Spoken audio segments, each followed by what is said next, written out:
किसी भी खिलाड़ी के लिए ये बहुत अहम होता है कि अगर वो अच्छा परफॉर्म कर रहा है तो उसे हर तरफ से अप्रिसिएशन मिलना चाहिए और ख़ास तौर पे अपने स्टेट की तरफ से।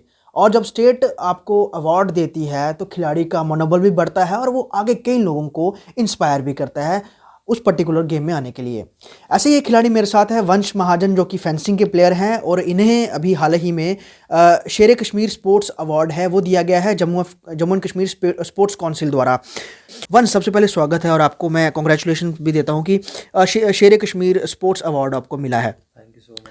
अब सबको नहीं मिलता ये, क्योंकि देखा जाए तो जिसने अचीव किया होता है अपनी कैटेगरी में, अपनी गेम में, और जब स्टेट आपको रिकॉग्नाइज करती है और जो अवार्ड देती है, वो मोमेंट किस तरह का होता है?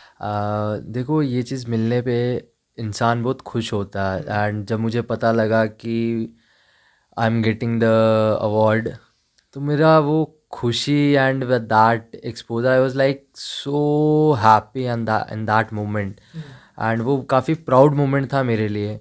तो जिस दिन मुझे मिला तो I was so happy. And वो चीज़ लेने के लिए हर एक प्लेयर आज मेहनत कर रहा है, सब कुछ कर रहा है, हार्ड वर्क, डेडिकेशन, डिसिप्लिन, ये सब चीज़ रिक्वायर्ड है to get anything in your life. And जब मुझे ये सब मिला तो I was so happy in that moment. ये सब की चाहत मेरी तब बढ़ी थी जब मेरे senior player Rashid Ahmed and Ujjwal Gupta, जब इनको स्टेट अवार्ड एंड शेर कश्मीर अवार्ड मिला था, तो मेरी चाहत तब बढ़ी थी कि हाँ, मुझे भी ये अवार्ड लेना है। एंड एक स्पोर्ट्स पर्सन को ये चीज़ मिलना कोई छोटी बात नहीं होती। और आज वो मिला है तो उन सब की ब्लेसिंग्स है, कोच की ब्लेसिंग्स है, फैमिली का सपोर्ट है, लव है, और आप सबका प्यार है जो मुझे यहाँ तक लाया है। वर्ष 2011 में जो आपने फेंसिंग में जाने का फैसला किया था, आपने ये गेम देखी थी, तब की बात करें हम, तुम उस पूरे दौर की बात करें, और अभी 2020 खत्म हो रहा है, 2021 शुरू होने वाला है, क्या कुछ आप बदलाव देखते हैं गवर्नमेंट्स की तरफ से भी स्पोर्ट्स फेडरेशंस के लिए इंफ्रास्ट्रक्चर के हिसाब से? क्या कुछ बदलाव देखते हैं? आपको लगता है कि वो समय और अब के समय में 10 साल में काफ़ी अंतर आ चुका है? जी सर, जैसे आप कह रहे हो बिल्कुल सही कह रहे हो। आज से 10 साल पहले जब मैंने गेम शुरू की थी और आज 10 साल के बाद अभी तक गेम कर रहे हैं, उस 10 साल में बहुत ज़्यादा बदलाव आ चुका हुआ है। जैसे आप कह रहे थे खेलो इंडिया, देखो आज से 10 साल पहले कुछ नहीं था, हर एक गेम के लिए इतना सपोर्ट नहीं था, कुछ नहीं था, कोई जानता नहीं था किसी भी गेम को। तो आज खेलो इंडिया जब से आया हुआ है, हर एक छोटी सी छोटी गेम को हर एक नौजवान को पता लग रहा है कि क्या गेम है। एंड हर एक स्पोर्ट्समैन किसी भी गेम का क्यों ना हो, उस चीज़ को भी एक सपोर्ट मिल रही है एंड एक लेवल मिल रहा है, बैकग्राउंड सपोर्ट मिल रही है कि वो आगे जाके कुछ कर सके। 10 साल पहले ये सब नहीं था। आज 10 साल के बाद ये खेलो इंडिया के आने पे हमें बहुत ज़्यादा एक्सपोजर, आने वाले यंग जनरेशन को ये चीज़ बहुत हेल्प करेगा। चाहे उनकी ट्रेनिंग पे देख लो, चाहे उनकी डाइट पे देख लो, चाहे परफॉर्मेंस पे देख लो, क्या फिजियोथेरेपिस्ट, क्या डॉक्टर, क्या डाइट, ये सब चीज़ अवेलेबल होगी एक यंग जनरेशन को जो वो इस गेम में एंटर करेगा। फेंसिंग की तरफ आप जब पिछले 10 साल का मतलब अगर आप दौर देखेंगे, कितने लोग इसमें आपको आते हुए दिख रहे हैं और लोगों का इंटरेस्ट बनता हुआ दिख रहा है? क्योंकि आपने बहुत ज़्यादा इंटरनेशनल खेले हैं, तो जब वापस आते हैं तो किस तरह से लोगों का क्या दिखता है कि अब इसमें ज़्यादा लोग आने का प्रयास कर रहे हैं इस गेम में? देखो, 10 साल पहले गेम के बारे में किसी को पहचान नहीं थी और पुराने टाइम से यही सुनते आ रहे हैं कि खेलोगे पढ़ोगे बनोगे नवाब, खेलोगे कूदोगे हो जाओगे खराब। तो ये चीज़ 10 साल पहले नहीं था गेम के बारे में। आज 10 साल के बाद नवाब आप पढ़ के भी बनोगे, खेल के भी बनोगे, क्योंकि बहुत ज़्यादा गवर्नमेंट का सपोर्ट आ चुका हुआ है एक गेम के लिए। क्या पढ़ाई के लिए तो काफ़ी देर से था, आज गेम के लिए भी सपोर्ट आ चुका हुआ है।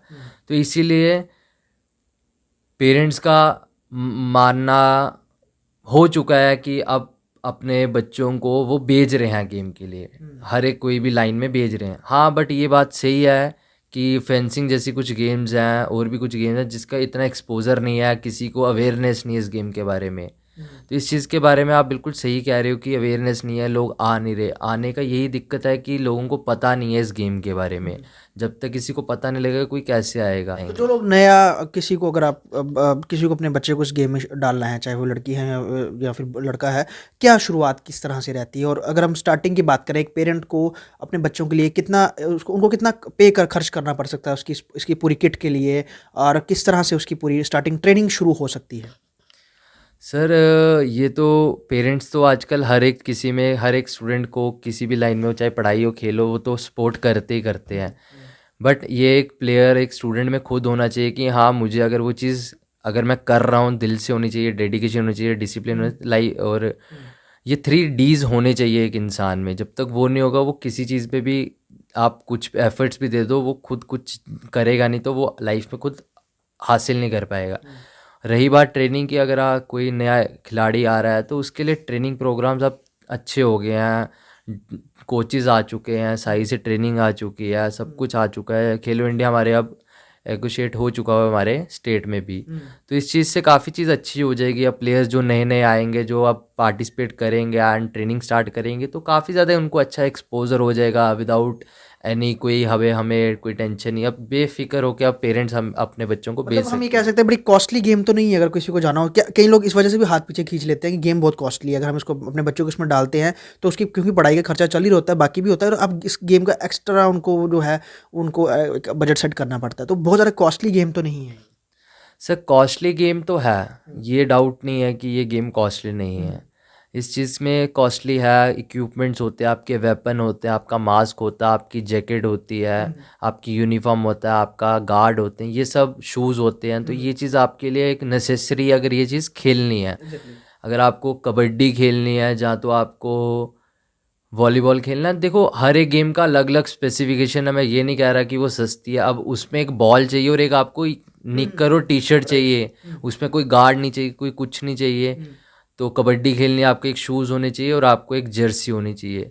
बात सिर्फ इतनी है कि अब हर गेम्स का अलग अलग सिस्टम है, अलग अलग ही है, तो इस चीज़ में थोड़ी कॉस्टली है ये गेम, ऐसी बात नहीं है। बट हाँ किसी गेम के साथ अगर आप ऐसे कंपेयर कर रहे हो वो बात अलग है, उनमें चीज़ें कम है, इसमें थोड़ी ज़्यादा, क्योंकि उसमें चीज़ कम लगती है, इसमें लगने के ज़्यादा चांसेस, इसी वजह से हमारे में सेफ्टी ज़्यादा हो, उस सेफ्टी की वजह से कॉस्टली है। बट ऐसा सच नहीं है कि लोग पीछे हो जाते हैं, हाँ किसी हद तक है, बट खुद ऐसा नहीं है मानना कि कुछ इतना कॉस्टली है। इन फ्यूचर ये देख सकते हैं कि भारत से भी फेंसिंग में प्लेयर जाएंगे ओलंपिक में, इस तरह का माहौल बन रहा है। जी सर जाएंगे, अभी तक तो कोई गया नहीं है, बस आप सबकी ब्लेसिंग्स रहे तो मैं ज़रूर इंडिया के लिए वहाँ पार्टिसिपेट और मेडल लेके आऊँगा। तो वंश महाजन हमारे साथ थे, अपनी अचीवमेंट के बारे में बता रहे थे और गेम के बारे में बता रहे थे फेंसिंग की। शेर कश्मीर स्पोर्ट्स अवार्ड इन्हें हाल ही में मिला है जम्मू कश्मीर यूटी गवर्नमेंट की तरफ से, और साफ तौर पे इस तरह के अवार्ड जब खिलाड़ियों को मिलते हैं तो उनका प्रोत्साहन अपने खेल के प्रति भी बढ़ता है, और ये भी उनका फिर दायित्व आगे बढ़ जाता है कि वो और लोगों को इनकरेज करके गेम में लाएं। वंश को ये अवार्ड मिला है और उम्मीद यही है, और ये आगे अपना एम भी लेके चल रहे हैं कि भारत को ये ओलंपिक्स में रिप्रेजेंट करें और मेडल भी जीत के लाएं। वीडियो जर्नलिस्ट पवन शर्मा के साथ ख्वाहिश पटेल, स्टेट टाइम्स जम्मू।